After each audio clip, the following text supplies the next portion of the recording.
আওয়ামী লীগ থেকে খসে পড়া একটি তারাও জ্বলে উঠতে পারেনি, নিভে গেছে। রোববার সোহরাওয়ার্দী উদ্যানে দলের ৭৫তম প্রতিষ্ঠাবার্ষিকী উপলক্ষে আলোচনা সভায় এই কথা বলেন প্রধানমন্ত্রী শেখ হাসিনা। বলেন, বারবার ষড়যন্ত্র হলেও দলকে ধ্বংস করতে পারেনি কেউ। এ সময় দেশে কেউ অতি দরিদ্র থাকবে না বলেও প্রত্যয় জানান প্রধানমন্ত্রী।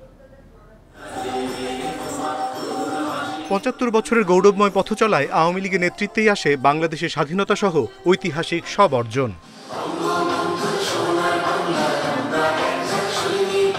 সোহরাওয়ার্দী উদ্যানে আওয়ামী লীগের প্রতিষ্ঠাবার্ষিকী সাংস্কৃতিক আয়োজনে শিল্পীরা তুলে ধরেন আওয়ামী লীগের গৌরবোজ্জ্বল ইতিহাস। এর আগে সমাবেশে যোগ দিয়ে জাতীয় পতাকা ও দলীয় পতাকা উত্তোলন করেন আওয়ামী লীগ সভাপতি প্রধানমন্ত্রী শেখ হাসিনা। শান্তির প্রতীক পায়রা ও রঙিন বেলুন উড়িয়ে উদ্বোধন করেন ৭৫ বছর পূর্তি উৎসবের। জয় বঙ্গবন্ধু। দলের গৌরবময় ইতিহাস ও জাতির পিতা বঙ্গবন্ধু শেখ মুজিবুর রহমান সহ প্রতিষ্ঠাকালীন নেতাদের স্মরণ করেন শেখ হাসিনা, যিনি ৪৩ বছর ধরে আওয়ামী লীগের সভাপতির দায়িত্ব পালন করছেন। নেতাকর্মীদের বঙ্গবন্ধুর আদর্শে উজ্জীবিত হয়ে উন্নত বাংলাদেশ বিনির্মাণে ঐক্যবদ্ধভাবে কাজ করার আহ্বানও জানান সরকার প্রধান। দলের থেকে নিজেকে বড় মনে করে কেউ দল ছেড়ে গিয়ে অন্য দল করেছেন, কেউ দল ছেড়ে চলে গিয়েছেন, কিন্তু তারা ভুল করেছেন। তারা আলোকিত এই আওয়ামী লীগের নেতৃত্বে ছিলেন বলেই এখান থেকে চলে যাওয়ার পর ওই তারা আর জ্বলে নাই, তারা আস্তে আস্তে নিবু কেউ কিছু মিটেই গেছে। শেখ হাসিনা বলেন, বারবার চেষ্টা হলেও কেউ আওয়ামী লীগকে ধ্বংস করতে পারেনি। বারবার আঘাত এসেও এই সংগঠনকে কোনো ক্ষতি করতে পারে নাই। ফিনিক্স পাখির মতো যেমন সেই পুড়িয়ে ফেলার পরেও ভস্ম থেকে জেগে ওঠে, এই আওয়ামী লীগ ঠিক সেইভাবেই জেগে উঠেছে। খুব বেশি দিনের কথা না, ২০০৭ সালেও চেষ্টা করা হয়েছিল আওয়ামী লীগ নিশ্চিহ্ন করে দিয়ে নতুন কিংস পার্টি গড়ে তুলবে, সেটাও সফল করতে পারেনি। তার কারণ আওয়ামী লীগের মূল শক্তি হচ্ছে বাংলাদেশের জনগণ। প্রধানমন্ত্রী আরও জানান, আওয়ামী লীগ ক্ষমতায় আছে বলেই গণতান্ত্রিক ধারা অব্যাহত আছে। প্রতিষ্ঠাবার্ষিকীর অনুষ্ঠানে বিভিন্ন রাজনৈতিক দলের নেতা ও ঢাকায় বিভিন্ন দূতাবাসের কূটনীতিকরা উপস্থিত ছিলেন। ভাষা আন্দোলন থেকে মুক্তিযুদ্ধ বাঙালির সব অর্জনের সঙ্গে মিশে আছে বাংলাদেশ আওয়ামী লীগের নাম। দলটি যখন ৭৫ বছর পূর্তি উদযাপন করছে, তখন আওয়ামী লীগই রাষ্ট্র ক্ষমতায়। প্রধানমন্ত্রী শেখ হাসিনা টানা চতুর্থবারের মতো প্রধানমন্ত্রী হয়ে বাংলাদেশকে স্বপ্ন দেখাচ্ছেন উন্নত, সমৃদ্ধ এবং স্মার্ট বাংলাদেশের। অনিমেষ কর, ইন্ডিপেন্ডেন্ট নিউজ, ঢাকা। নেতাকর্মীদের উৎসাহ উদ্দীপনার মধ্য দিয়ে উদযাপিত হলো দেশের সবচেয়ে বড় দল আওয়ামী লীগের ৭৫তম প্রতিষ্ঠাবার্ষিকী। আগামীর স্মার্ট বাংলাদেশ তৈরি হবে আওয়ামী লীগের হাত ধরেই, এমন প্রত্যাশা নেতাকর্মীদের। দেশের উন্নয়নে আওয়ামী লীগের অবদান স্মরণ করেন অন্যান্য দলের নেতারাও। তাদের প্রত্যাশা, এই দলের নেতৃত্বেই সম্পূর্ণ দুর্নীতিমুক্ত হবে দেশ। আওয়ামী লীগের প্রতিষ্ঠাবার্ষিকী উদযাপনে বিভিন্ন জেলা থেকে ঢাকায় এসেছেন নেতাকর্মীরা। তাদের কণ্ঠে ছিল আনন্দ, উচ্ছ্বাস আর এগিয়ে যাওয়ার প্রত্যয়। নির্বাচন যে ইশতেহার ছিল, সেই ইশতেহার অনুযায়ী সে কাজ করছেন। আগামীতেও আরো বাংলাদেশের অসমাপ্ত কাজগুলো সে করবেন। যেখানে জনসভা হোক, যেখানে নির্বাচন হোক, আমি সারা বাংলাদেশে নৌকা প্রচার করতে চাই জয়ন্তী শেখ হাসিনার উন্নয়ন কাজ দেখে। রোববার সকাল থেকেই নেতাকর্মীরা জড়ো হতে থাকেন ঢাকা বিশ্ববিদ্যালয় এলাকায়। ঢাক ঢোল বাজিয়ে নেচে গিয়ে প্রবেশ করেন ঐতিহাসিক সোহরাওয়ার্দী উদ্যানের সমাবেশ স্থলে। তারা বলছেন, স্মার্ট বাংলাদেশ বিনির্মাণ করবে আওয়ামী লীগই। যারা আওয়ামী লীগের আদর্শে বিশ্বাস করে, তারা ষোলআনা উচ্ছ্বাস নিয়েই কাজ করছে। আগামী দিনে স্মার্ট বাংলাদেশ বিনির্মাণে এই দলই সবচেয়ে বড় ভূমিকা রাখবে। আওয়ামী লীগের ৭৫তম প্রতিষ্ঠাবার্ষিকীর এই আয়োজনে যোগ দিয়ে শুভকামনা জানান অন্যান্য দলের নেতারাও। মুসলিম জনগণ, যারা খেটে খাওয়া মানুষ, তাদের অধিকার আদায়ের সংগ্রামে এবং তাদের জীবনযাত্রাকে সুন্দর করার জন্য তারা বিভিন্ন সময় আন্দোলন করেছে, তাদের পাশে দাঁড়িয়েছে। আমরা ভবিষ্যতে তাদের এই ঐতিহ্য বজায় থাকবে, এটাই আমাদের প্রত্যাশা। বঙ্গবন্ধুর নেতৃত্বে মুক্তিযুদ্ধের সফলতা এবং স্বাধীন জাতিরাষ্ট্র প্রতিষ্ঠা, এই সাফল্য এবং বড় অর্জনটাকে কিভাবে এই মুহূর্তে অর্থবহ করা যায়, সেটাই হচ্ছে চ্যালেঞ্জ। উন্নয়নের পাশাপাশি যে বৈষম্য, দুর্নীতি, অরাজকতা, নৈরাজ্য যেগুলো সৃষ্টি হয়েছে, সেগুলোকে দূর করাই আজকের বুথের প্রধান কাজ। আওয়ামী লীগ সভাপতি প্রধানমন্ত্রী শেখ হাসিনার দিক নির্দেশনায় মাঠ পর্যায়ে সংগঠনকে আরও সুসংহত করার প্রত্যয় ছিল দলের নেতাকর্মীদের কণ্ঠে। বন ইবনে কামাল, ইন্ডিপেন্ডেন্ট নিউজ, ঢাকা। ৭.৫ দশক আগে পুরান ঢাকার রোজ গার্ডেনে যাত্রা শুরু করে আওয়ামী লীগ। ৭৫ বছর পর রোববার সেখানেই আয়োজন করা হয় এই দলের ৭৫তম প্রতিষ্ঠাবার্ষিকীর সাংস্কৃতিক অনুষ্ঠান। ইতিহাস, ঐতিহ্যের স্মৃতিচারণ আর নাচ গানে এক বর্ণাঢ্য আয়োজন উপভোগ করেন দর্শনার্থীরা।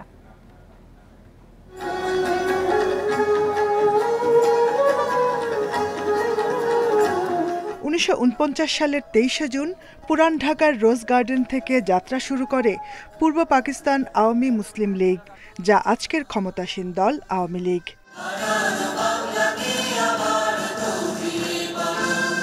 প্রতিষ্ঠার সেই দিনটিকে উদযাপন করতে টিকাটুলির রোজ গার্ডেনে আয়োজন করা হয় সাংস্কৃতিক অনুষ্ঠানের। শুরুতেই ছিল স্বাধীন বাংলা বেতার কেন্দ্রের শিল্পীদের পরিবেশনা।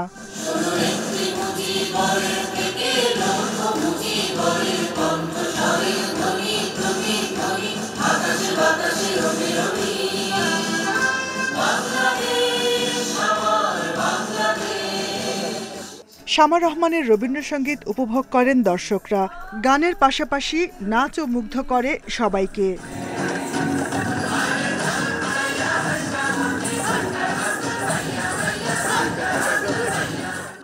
আলো ও শব্দের মোহনীয় পরিবেশনায় তুলে ধরা হয় আওয়ামী লীগের দীর্ঘ গৌরবময় ইতিহাস। এতে উঠে আসে বাংলাদেশ ও বঙ্গবন্ধুর রাজনৈতিক জীবনের নানা পর্ব।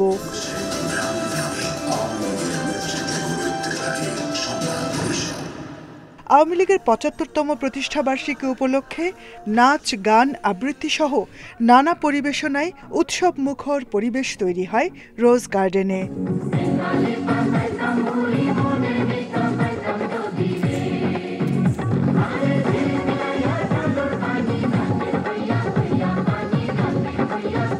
Jahanara Parvin, independent news, Dhaka. বন্যার পানি ধীরগতিতে নামতে থাকায় সিলেট অঞ্চলের বন্যা কবলিত এলাকায় দুর্ভোগ বাড়ছে। খাদ্য ও সুপেয় পানির সংকটের পাশাপাশি ক্ষতিগ্রস্ত ঘরবাড়ি নিয়ে বিপাকে বন্যা কবলিতরা। এদিকে বন্যা পরিস্থিতির উন্নতিতে খুলেছে সিলেট সুনামগঞ্জের সব পর্যটন কেন্দ্র। সিলেটের ১৩ উপজেলায় এখনও বন্যা কবলিত ৮.৫ লাখ মানুষ। শহরের কয়েকটি নিচু এলাকায়ও পানিবন্দী প্রায় ১৫,০০০ মানুষ। পর্যাপ্ত ত্রাণ সহায়তা না পৌঁছানোয় বিপাকে প্রত্যন্ত এলাকার মানুষ। সুনামগঞ্জের ৫ উপজেলায় পানিবন্দী আছেন প্রায় ৩ লাখ মানুষ। ঢলের পানিতে সড়ক ও বসতভিটার পাশাপাশি বেশি ক্ষতি হয়েছে মৎস্য খামারের। জেলার ৮,০২১টি পুকুরের প্রায় ৭৫ কোটি টাকার মাছ ভেসে গেছে। এদিকে মৌলভীবাজারে হাওর পাড়ের উপজেলা কুলাউড়া, জুড়ি ও বড়লেখার বিস্তীর্ণ এলাকা তলিয়ে আছে। খাদ্য সংকটের পাশাপাশি দেখা দিয়েছে নানা রোগবালাই।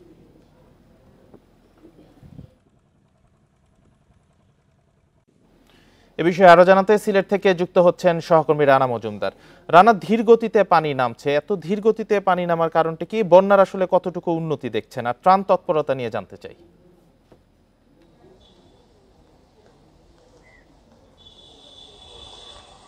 দেখুন, আসলে পানি কিন্তু কমতে শুরু করেছে এবং সিলেটের যে কয়টি উপজেলাতেই বর্তমানে পানি রয়েছে সবগুলো উপজেলা থেকেই কিন্তু আমরা জানতে পেরেছি যে ইতিমধ্যে পানি কমতে শুরু করেছে। পাশাপাশি সিলেট নগরীতে যে সকল ওয়ার্ডে পানি ঢুকেছিল সে সকল ওয়ার্ড থেকেও কিন্তু পানি নামতে শুরু করেছে বলে আমাদেরকে জানিয়েছে সংশ্লিষ্ট কর্তৃপক্ষ।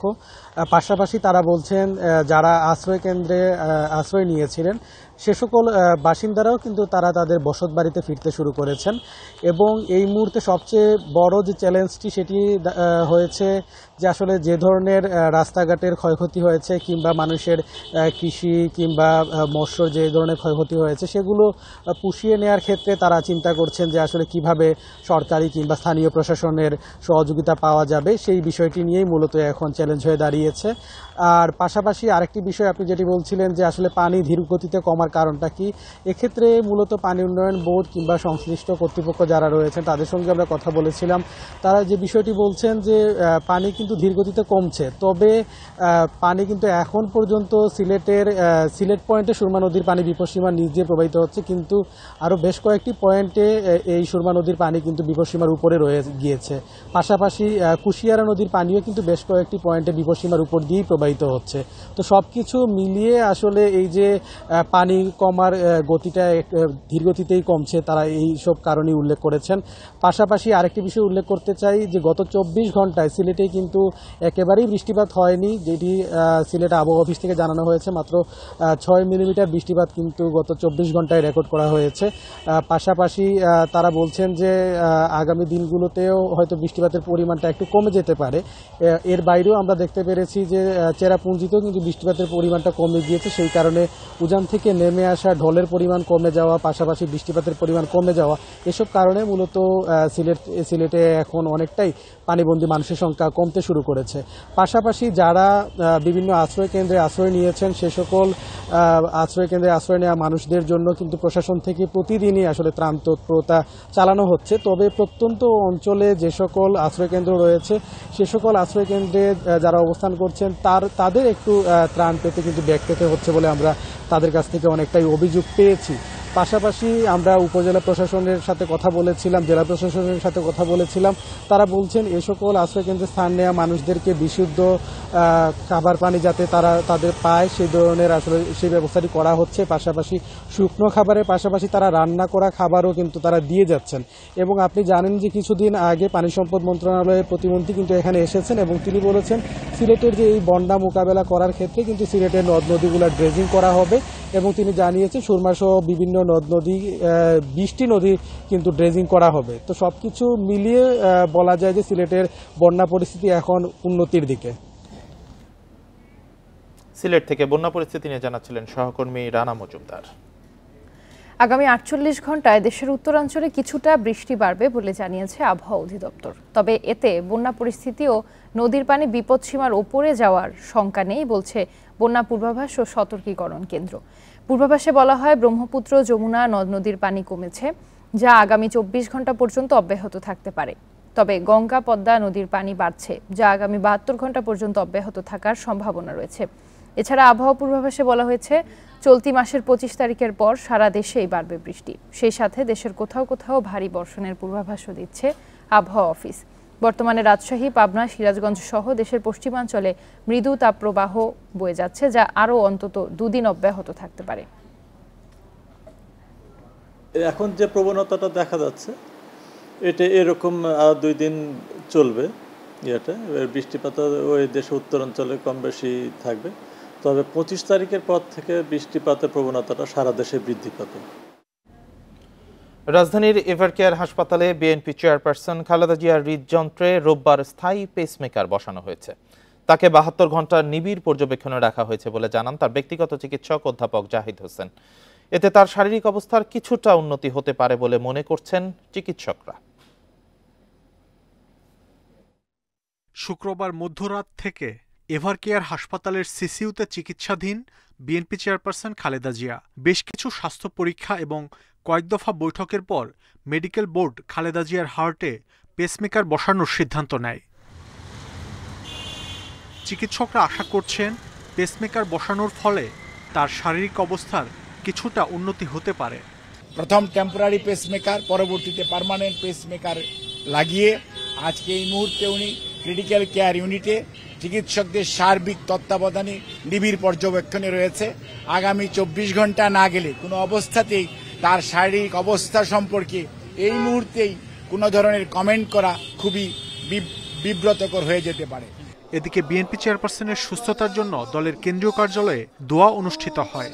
এ সময় বিএনপি মহাসচিব অভিযোগ করেন রাজনৈতিক প্রতিহিংসার কারণে উন্নত চিকিৎসার সুযোগ থেকে বঞ্চিত করা হচ্ছে খালেদা জিয়াকে। তার কোনো চিকিৎসা হয়নি, তিনি বারবার কমপ্লেইন করেছেন, কিন্তু তৎকালীন সরকার তারা সেটা শোনেনি এবং তার সুচিকিৎসা করেনি। পরবর্তীকালে যখন তাকে হাসপাতালে নিয়ে আসা হয়েছে সেখানেও তার কোনো সুচিকিৎসা হয়নি। তবে খালেদা জিয়াকে বিদেশে পাঠাতে নতুন করে আবেদন করা হয়নি বলে জানিয়েছেন আইনমন্ত্রী। বিদেশে যাওয়ার ব্যাপারে এখন পর্যন্ত তাদের কাছ থেকে কোনো কথা আসে নাই। যেই আইনি ব্যবস্থায় তাকে তার সাজা স্থগিত রেখে তাকে মুক্তি দেওয়া হয়েছে, সেই আইনি প্রক্রিয়ায় তাকে বিদেশ যাওয়ার কোনো সম্ভাবনা নাই। ৭৯ বছর বয়সী খালেদা জিয়া ডায়াবেটিস, আর্থাইটিস ছাড়াও হৃদরোগ, ফুসফুস, লিভার, কিডনি সহ নানা জটিল রোগে ভুগছেন। Mahmud Sharif, Independent news, Dhaka. Police service অ্যাসোসিয়েশনের বিবৃতি স্বাধীন গণমাধ্যমের জন্য হুমকি বলে মনে করছে সম্পাদক পরিষদ ও টিআইবি। রোববার বিকেলে আলাদা বিবৃতিতে এ বিষয়ে উদ্বেগ ও প্রতিবাদ জানিয়েছে সম্পাদক পরিষদ ও টিআইবি। সম্পাদক পরিষদ মনে করে সম্প্রতি প্রকাশিত সংবাদের প্রেক্ষিতে ঢালাও প্রতিবাদ লিপি দিয়ে পারস্পরিক দোষারোপ চর্চার বহিঃপ্রকাশ ঘটাচ্ছে পুলিশ অ্যাসোসিয়েশন। তাদের বক্তব্য, স্বাধীন গণমাধ্যম ও নিরপেক্ষ সাংবাদিকতা চর্চার প্রতি অশোভন, অযৌক্তিক ও দায়িত্বজ্ঞানহীন আচরণের বহিঃপ্রকাশ বলেও বিবৃতিতে জানায় সম্পাদক পরিষদ। এদিকে দুর্নীতির তথ্য প্রকাশ নিয়ে বাংলাদেশ পুলিশ সার্ভিস অ্যাসোসিয়েশনের বিবৃতি ও স্বরাষ্ট্র মন্ত্রণালয়ের অনুরোধকে স্বাধীন সাংবাদিকতার প্রতি অসাংবিধানিক হুমকি, দুর্নীতিকে প্রশ্রয় ও সুরক্ষা দেওয়ার অপচেষ্টা বলে মন্তব্য করেছে ট্রান্সপারেন্সি ইন্টারন্যাশনাল বাংলাদেশ টিআইবি।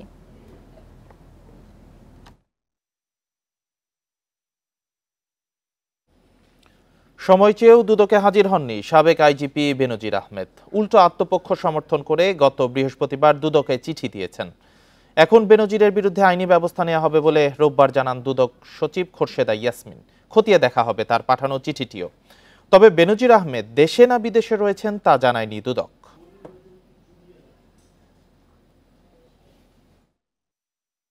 সাবেক আইজিপি বেনজির আহমেদ ও তার পরিবারের বিপুল সম্পদের খোঁজে তোলপাড় সারা দেশ।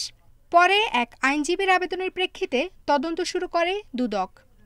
বেনজির আহমেদকে ৬ জুন এবং তার স্ত্রী ও ৩ মেয়েকে ৯ জুন তলব করা হয়, কিন্তু হাজির না হয়ে দুদকে ১৫ দিনের সময় আবেদন করেন তারা। সে হিসেবে রোববার হাজির হওয়ার কথা ছিল বেনজির আহমেদের, কিন্তু এবারও তিনি আসেননি। বরং ২১ জুন নিজের পক্ষে অবস্থান নিয়ে আরেকটি চিঠি দিয়েছেন বেনজির। এতেও তিনি উল্লেখ করেননি কোথায় আছেন।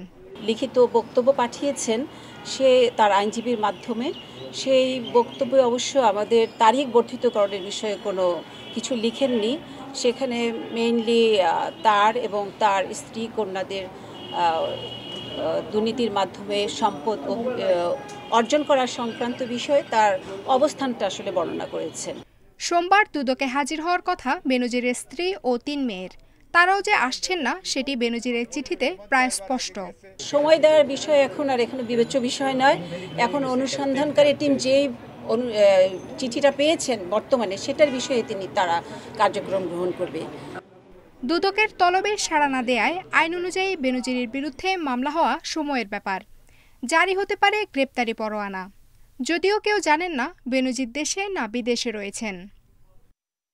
আফসানা আফরোজ জুই, ইন্ডিপেন্ডেন্ট নিউজ, ঢাকা।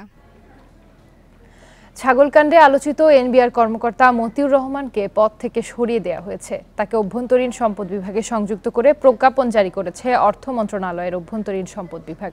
সরিয়ে দেওয়া হয়েছে সোনালী ব্যাংকের পরিচালনা পর্ষদ থেকেও। এদিকে মতিউরের বিরুদ্ধে আবারও অনুসন্ধান শুরু করেছে দুর্নীতি দমন কমিশন দুদক। ১২ লাখ টাকার ছাগলসহ প্রায় অর্ধ কোটি টাকায় কোরবানির পশু অর্ডার করে নেট দুনিয়ায় ভাইরাল হন ১৯ বছরের তরুণ মুশফিকুর রহমান ইফাত। প্রথমে ইফাতের সঙ্গে সম্পর্ক অস্বীকার করলেও পরে গণমাধ্যমের অনুসন্ধানে প্রমাণ হয় ইফাত এনবিআর সদস্য মতিউর রহমানেরই পুত্র। এ ঘটনায় আবারও সামনে আসে দেশ বিদেশে এই রাজস্ব কর্মকর্তার অঢেল সম্পদের তথ্য। রোববার সকালে মতিউর রহমানকে ভ্যাট ও কাস্টমস আপিলেট ট্রাইব্যুনালের সভাপতির পদ থেকে সরিয়ে অভ্যন্তরীণ সম্পদ বিভাগে সংযুক্ত করা হয়। এর আগে তার বিরুদ্ধে কড়া ব্যবস্থা নেওয়ার নির্দেশ দেন অর্থমন্ত্রী আবুল হাসান মাহমুদ আলী। এনবিআর কর্মকর্তারা জানান, মতিউরের বিরুদ্ধে শিগগিরই বিভাগীয় ব্যবস্থা শুরু হবে। পাশাপাশি অবৈধ সম্পদ অর্জনের অভিযোগও তদন্ত করা হবে। এনবিআরের পাশাপাশি সোনালী ব্যাংকের পরিচালনা পর্ষদে ছিলেন মতিউর, সেখান থেকেও তাকে সরিয়ে দেওয়া হয়েছে। পত্রপত্রিকায় যেভাবে খবরটা এসছে সেটি সত্যি অনভিপ্রেত, এবং এটা যদি সত্য হয় তাহলে সেটি খুবই দুঃখজনক। এ পুরোটাই সরকারের ব্যাপার। উনি সরকারের প্রতিনিধি ছিলেন, সরকারের কাছ থেকে নির্দেশনা এসছে, উনি আর আমাদের বোর্ডে উপস্থিত হবেন না। এদিকে অবৈধ সম্পদ অর্জনের অভিযোগে একাধিকবার দুদকের তদন্তে পড়েন মতিউর, কিন্তু প্রতিবারই পার পেয়ে যান। ছেলের কাণ্ডে ভাইরাল হবার পর আবার সজাগ হয়েছে দুদক। একজন উপপরিচালককে আহ্বায়ক করে ৩ সদস্য বিশিষ্ট একটি টিম গঠন করা হয়েছে। এই টিম ইতিমধ্যে কার্যক্রম শুরু করেছে। পরিবারের অর্থ সম্পদ বৈধের সাথে অসামঞ্জস্যপূর্ণভাবে বিকাশের জন্য ক্ষেত্র প্রস্তুত করে দেওয়া হয়েছে কর্তৃপক্ষের দ্বারা। কাজেই এই ঘটনা এর আরো পুনরাবৃত্তি হোক, এটা দেশবাসী চাইবে না। এদিকে ঈদের ছুটির পর আর কর্মস্থলে আসেননি মতিউর রহমান। দুপুরে রাজস্ব ভবনে তাকে আর পাওয়া যায়নি। Ruhul Amin, independent news, Dhaka. জাতীয় সংসদে ঋণ খেলাপিদের নামের তালিকা প্রকাশের দাবি জানিয়েছেন স্বতন্ত্র সংসদ সদস্য একে আজাদ। রোববার জাতীয় সংসদে 2024-25 অর্থ বছরের প্রস্তাবিত বাজেটের উপর সাধারণ আলোচনায় অংশ নিয়ে একে আজাদ এই কথা বলেন। ঋণ খেলাপিরা ব্যাংকের টাকা লুট করে বিদেশে পাচার করেছেন এমন অভিযোগ করে একে আজাদ বলেন, বাংলাদেশ ব্যাংকের হিসাবে খেলাপি ঋণ 1,82,000 কোটি টাকা। এ টাকা কে নিয়েছে তা অজানা নয়। এ সময় তিনি অর্থমন্ত্রীকে স্বচ্ছতা ও জবাবদিহির জন্য সংসদে তাদের নাম প্রকাশ করার অনুরোধ করেন। বাংলাদেশ ব্যাংক যেটা ডিক্লেয়ার করেছে 1,82,000 কোটি টাকা, মূলত তার পরিমাণ 5,00,000 কোটি টাকা। এই 5,00,000 কোটি টাকা কারা নিল, এই জবাবদিহিতার জন্য পার্লামেন্টে তাদের নাম প্রকাশ করুক। তাহলে তারা কারা? তারাই এই ব্যাংকের টাকা লুণ্ঠন করে বিদেশে পাচার করেছে। রোহিঙ্গা ইস্যু ছাড়া মিয়ানমারের সঙ্গে কোনো টানাপোড়েন নেই, তারপরেও দেশের সার্বভৌমত্ব রক্ষায় প্রস্তুত সেনাবাহিনী। রোববার সেনাপ্রধানের দায়িত্ব নিয়ে সংবাদ সম্মেলনে এসব কথা বলেন জেনারেল ওয়াকারুজ্জামান। সেনা সদর দপ্তরে তিনি আরও বলেন, শৃঙ্খলা ধরে রেখে বিশ্ব শান্তির জন্য বাহিনীকে প্রস্তুত রাখাই মূল লক্ষ্য। শেষ দিনে শিখা অনির্বাণে ফুলেল শ্রদ্ধা জানান সেনাপ্রধান জেনারেল SM শফিউদ্দিন আহমেদ। পরে সেনাকুঞ্জে তাকে দেয়া হয় বিদায়ী গার্ড অফ অনার। এরপর সেনা সদর দপ্তরে নতুন সেনাপ্রধান জেনারেল ওয়াকারুজ্জামানকে দায়িত্ব বুঝিয়ে দেন শফিউদ্দিন আহমেদ। সামরিক রীতিতে ফুলসজ্জিত গাড়িতে বিদায় জানানো হয় তাকে।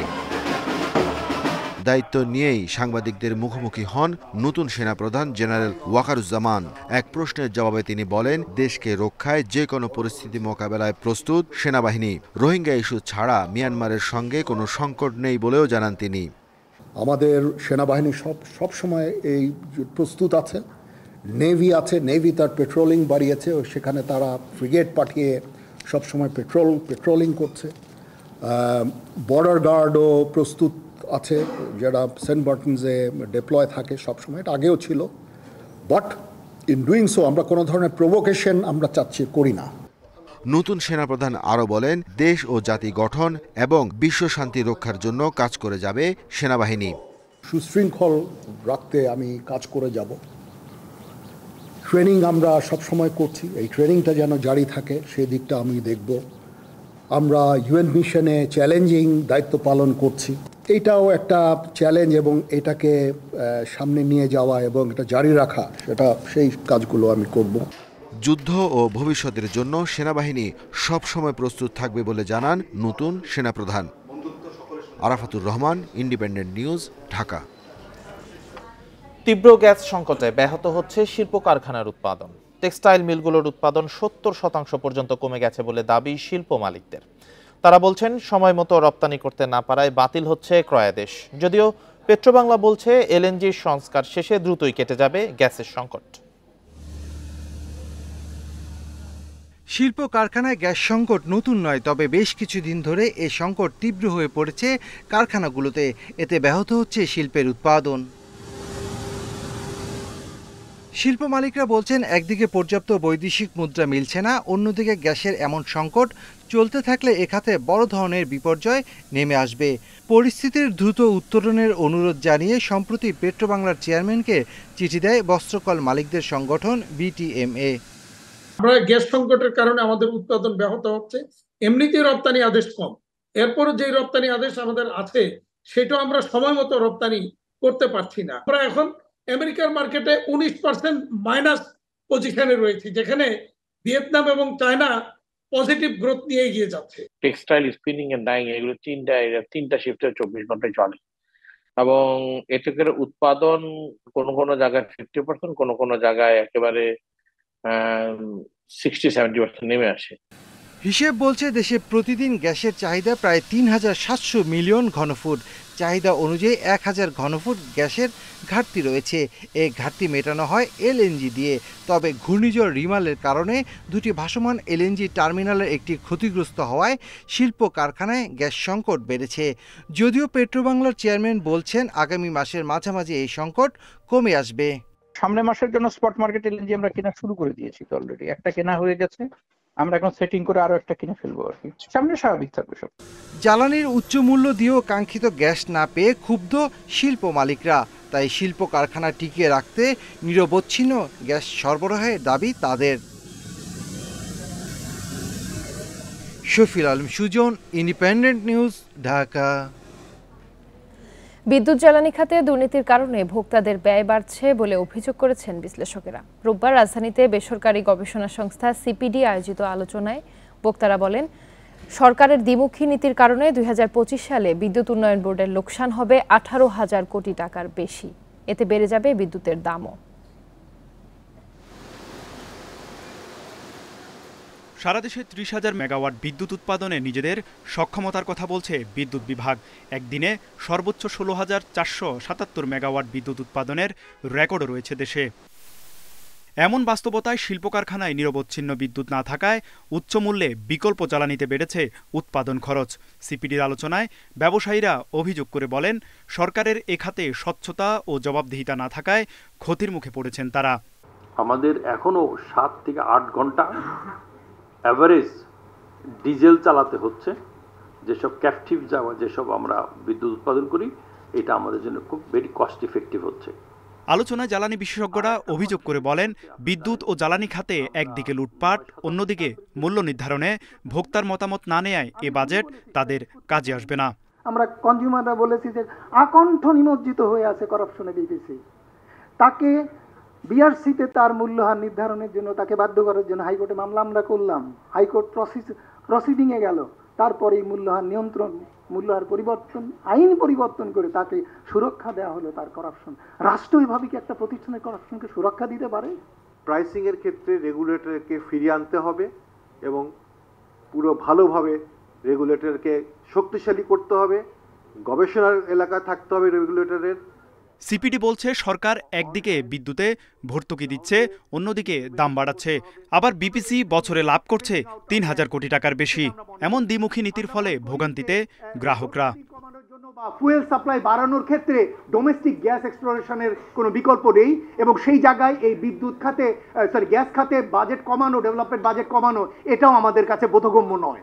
এই জায়গাটিতে আবার এলএনজিকে গুরুত্ব দিয়ে আমাদের কাছে মনে হয় যে বিদ্যুৎ গ্যাস খাতকে সবসময়ই একটা বৈমাত্রেয় জায়গায় রাখা হচ্ছে, অভ্যন্তরীণ গ্যাস খাতকে।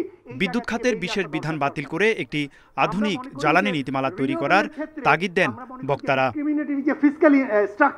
তৌহিদ রানা, ইন্ডিপেন্ডেন্ট নিউজ, ঢাকা। এ নিয়ে প্রতিবেদন থাকছে সংবাদের শেষ অংশে। পরবর্তী সংবাদে চলে যাচ্ছি। রংপুরের গঙ্গাচড়ায় তিস্তার উপর নির্মিত শেখ হাসিনা সেতুর অন্তত 5টি স্থানে ফাটল দেখা দিয়েছে। শুক্রবারে ফাটল ধরা পড়ে। কী কারণে সেতুটিতে ফাটল দেখা দিয়েছে তা জানার জন্য এখন অপেক্ষা পরীক্ষা নিরীক্ষার। রংপুরের সঙ্গে লালমনিরহাটে যোগাযোগ সহজ করেছে গঙ্গাচড়ার মহিপুরে তিস্তা নদীর উপর নির্মিত শেখ হাসিনা সেতু। তবে সেই সেতুই এখন পড়ে গেছে ঝুঁকিতে। স্পষ্ট হয়ে উঠেছে ফাটল। 100 বছর মেয়াদের কথা বলা হলেও মাত্র 6 বছরের মাথায় সেতুতে ফাটল দেখা দেয় উদ্বিগ্ন স্থানীয়রা। প্রশ্ন উঠেছে ঠিকাদারের কাজের মান নিয়ে। 6 বছরের মধ্যে এই অবস্থা। আমার যেটা ধারণা, এই ব্রিজ 100 বছর তো দূরের কথা, আমার ধারণা থেকে বলতেছি, আমার মনে হয় না যে আগামী 10 বছরও এই ব্রিজ টিকবে। সেতুটির বর্তমান অবস্থায় সংশ্লিষ্ট সরকারি বিভাগে দায় এড়ানোর সুযোগ নেই বলে মনে করছেন অনেকেই। যারা এই ব্রিজ নির্মাণে ছিল দায়িত্বে, নিশ্চয়ই তার ত্রুটি ছিল। সরকার থেকে হাজার হাজার কোটি টাকা বরাদ্দ দিয়েছে, এখানে গাফিলতি হয়েছে ভাই। সেতুর ফাটল পরীক্ষা নিরীক্ষার কথা জানিয়েছে উপজেলা প্রশাসন। ভারী যান চলাচল বন্ধের জন্য দেওয়া হয়েছে চিঠি। স্থানীয় সরকার প্রকৌশল অধিদপ্তর গঙ্গাচড়ার নিয়ন্ত্রণাধীন। তো তারা আমাকে যেটা জানানো হয়েছে যে তারা ঢাকার একটি বিশেষজ্ঞ টিমকে তারা কল করেছে, তারা এসে এখানে তারা ইন্সপেকশন করে যাবে। 2018 সালে উদ্বোধন হয় তিস্তা নদীর উপর নির্মিত শেখ হাসিনা সেতু। এতে খরচ হয় 131 কোটি টাকা। Independent news. এ বিষয় নিয়ে আরো জানাতে রংপুর থেকে যুক্ত হয়েছেন সহকর্মী নজরুল ইসলাম। নজরুল, সেতুতে ফাটলের কোনো প্রভাব দেখছেন কিনা যান চলাচলে, আর কাজের মান নিয়ে যে প্রশ্ন উঠেছে সে বিষয়ে কোনো ব্যাখ্যা পাওয়া গেছে কিনা? প্রথমে জানিয়ে রেখি যে ইন্ডিপেন্ডেন্ট টেলিভিশনের রিপোর্টের পর কিন্তু সকাল থেকে অর্থাৎ একটু আগেই কিন্তু কাজ শুরু করেছে তারা, যে কার্পেটিংয়ের জায়গাটি আমি একটু দেখাইতে চাই যদি ইন্ডিপেন্ডেন্ট টেলিভিশন দর্শকের দেখছে। আপনি নিশ্চয়ই দেখছেন যে আমাদের টেলিভিশনে অর্থাৎ ইন্ডিপেন্ডেন্ট টেলিভিশনের রিপোর্টের পর থেকে কিন্তু প্রশাসনের পক্ষ থেকে তারা কাজ শুরু করেছে, অর্থাৎ যেসব কার্পেটিং উঠে গেছে সেই কার্পেটিংগুলোতে কাজ করছেন। তবে এটি আসলে আপনি নিশ্চয়ই দেখছেন। আরেকটি বিষয় জানিয়ে রেখেছে এই কাজের মান নিয়ে কিন্তু কথা তুলেছেন এখানকার স্থানীয় যারা চেয়ারম্যান রয়েছেন, ইউপি সদস্য রয়েছেন, তারা বলছেন যে এই কাজটি আসলে একেবারেই ত্রুটিপূর্ণ হয়েছে, কাজটি এখন সঠিকভাবে হয়নি, না হওয়ার কারণে এই যে কার্পেটিং এবং ফাটল এটি দেখা দিয়েছিল। এই ফলেই এই ব্রিজটির কিন্তু আয়ুকাল অর্থাৎ সময় নির্ধারণ করা হয়েছে 100 বছর, সেটি কিন্তু 100 বছর থাকবে না।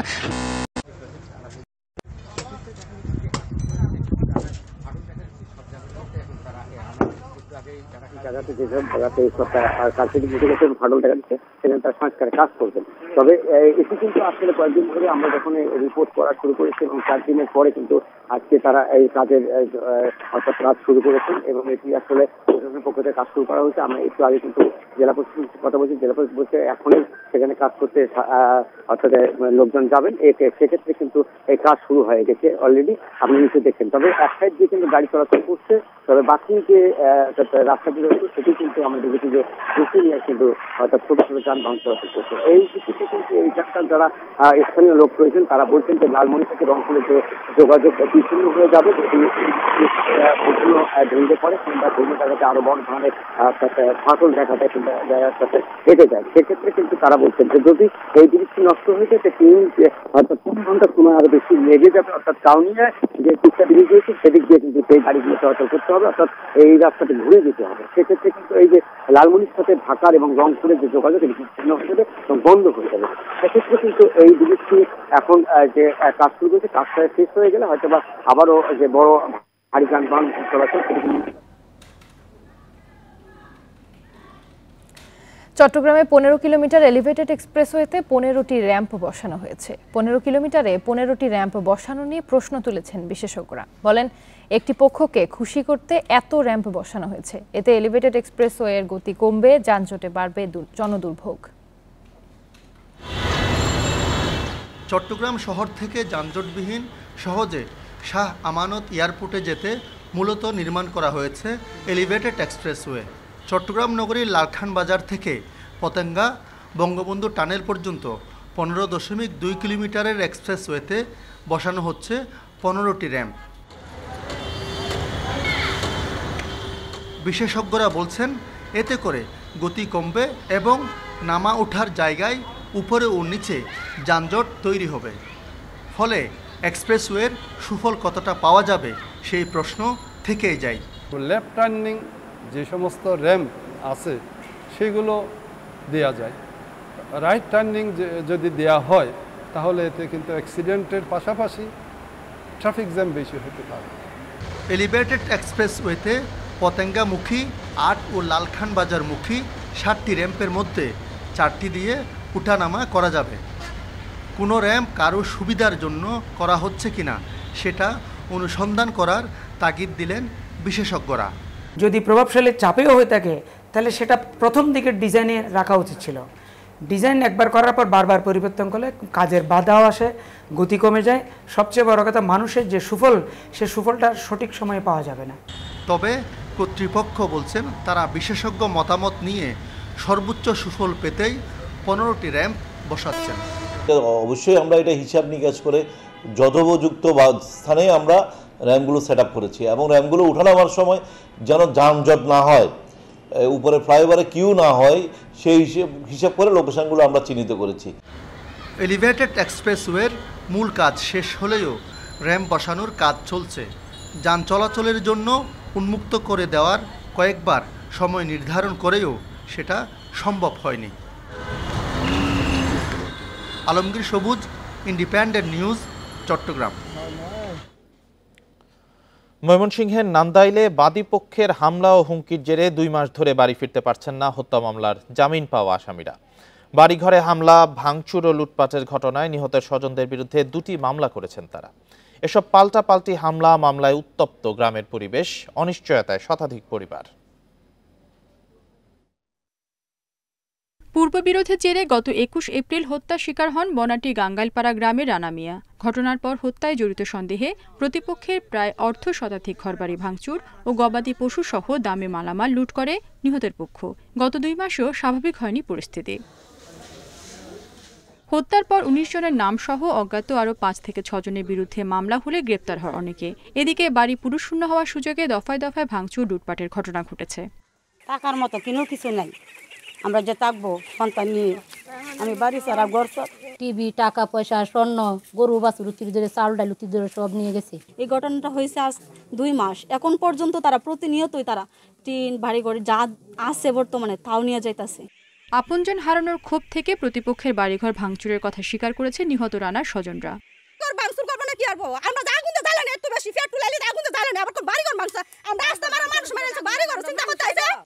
এক হত্যার ঘটনাকে কেন্দ্র করে পাল্টাপাল্টি এমন হামলায় অস্থির হয়ে উঠেছে এলাকার পরিস্থিতি, বলছে স্থানীয়রা। মার্ডার হচ্ছে, এটা সুষ্ঠু বিচার চাই আমিও, এবং সেই সাথে যারা এই লুটপাট চালাইতেছে এবং বাড়িঘর ভাঙচুর করতেছে তাদেরও বিচার হোক। হত্যা, ভাঙচুর ও লুটপাটের ঘটনায় এ পর্যন্ত মোট 3টি মামলা করেছে 2 বিবদমান পক্ষ। এর মধ্যে ভাঙচুর ও লুটপাটের 2টি মামলায় 84 আসামি জামিন পেয়েছেন। পরিস্থিতি স্বাভাবিক করার চেষ্টা চলছে, জানিয়েছে পুলিশ। 3 জন আসামি গ্রেপ্তার করি, পরবর্তীতে আরও 1 জন গ্রেপ্তার করি, মোট 4 জন। ওইখান থেকে অস্ত্রশস্ত্র আমরা উদ্ধার করি, পরবর্তীতে আমরা হত্যা মামলা নিই। এই ঘটনার প্রেক্ষিতে কয়েকটি ঘর ভাঙচুর হয়, পরে ভাঙচুরের সাথে যারা জড়িত তাদেরকে গ্রেপ্তার করি। বনাটি গাঙ্গাইলপাড়া গ্রামে দীর্ঘদিন ধরে মাসুদ মেম্বার গ্রুপ ও সোলেমান গ্রুপের মধ্যে আধিপত্যে দ্বন্দ্ব চলছে। এর জেরেই মাসুদ গ্রুপের সমর্থক রানা মিয়াকে হত্যা করা হয়, অভিযোগ নিহতের স্বজনদের। Independent news. চলতি মৌসুমে লক্ষ্মীপুরে সয়াবিনের বাম্পার ফলন হয়েছে। জমি থেকে সয়াবিন ঘরে তোলায় ব্যস্ত সময় পার করছেন কৃষকেরা। বাজারে সয়াবিনের দাম বিগত বছরের চেয়ে বেশি হয় খুশি কৃষকেরা। এবছর সয়াবিন থেকে প্রায় 400 কোটি টাকা আয় হবে বলে ধারণা করছে কৃষি বিভাগ। মেঘনা নদীর উপকূলীয় জেলা লক্ষ্মীপুরে রামগতি, রায়পুর, কমলগঞ্জ উপজেলায় সবচেয়ে বেশি সয়াবিনের আবাদ হয়। এবার 39,500 হেক্টর জমিতে সয়াবিনের আবাদ হয়েছে, যা গত বছরের চেয়ে 1,500 হেক্টর বেশি। কৃষকরা জানান, উচ্চ ফলনশীল বিভিন্ন জাতের সয়াবিন আবাদে ফলন ভালো হয়েছে, তবে বীজ, সার, ওষুধ এবং শ্রমিক খরচ বেড়ে যাওয়ায় উৎপাদন ব্যয় বেড়েছে। কৃষকরা আরও জানান, এবার সয়াবিনের দামও ভালো, প্রতি মণ বিক্রি হচ্ছে 2 থেকে 2,500 টাকায়। সয়াবিনের ফসল এই বছর অনেক ভালো হয়েছে। আমরা বিগত দিনেও সয়াবিন এখানে করছি। সয়াবিন হয়েছে স্যার, সয়াবিন হয়েছে কানি জমিনে স্যার 50-60 পর্যন্ত যায়। কৃষি বিভাগ বলছে, আবহাওয়া অনুকূলে থাকায় এবছর সয়াবিনের বাম্পার ফলন হয়েছে। আর জেলার সয়াবিন কেনাবেচায় প্রায় 400 কোটি টাকা লেনদেন হবে। কৃষকেরা বলছে গত বছর তারা অনেক বেশি ফলন পাবে। তো আশা করা হচ্ছে এবার আমরা প্রায় 79,280 মেট্রিক টনের টার্গেট নিয়ে আমরা আগাচ্ছি এবং প্রায় 436 কোটি টাকার বাজার আমার মনে হয় পাবো আমরা ইনশাল্লাহ। চলতি মৌসুমে লক্ষ্যমাত্রা থেকে 5,000 টন বেড়ে লক্ষ্মীপুরে সয়াবিন উৎপাদন হয়েছে 81,000 টন। Independent news. এই ছিল এখনকার সংবাদে। আর ইন্ডিপেন্ডেন্ট টেলিভিশনের সব খবর আরো বিস্তারিত জানতে চোখ রাখুন ফেসবুক, ইউটিউব ও এক্সে। ধন্যবাদ সবাইকে।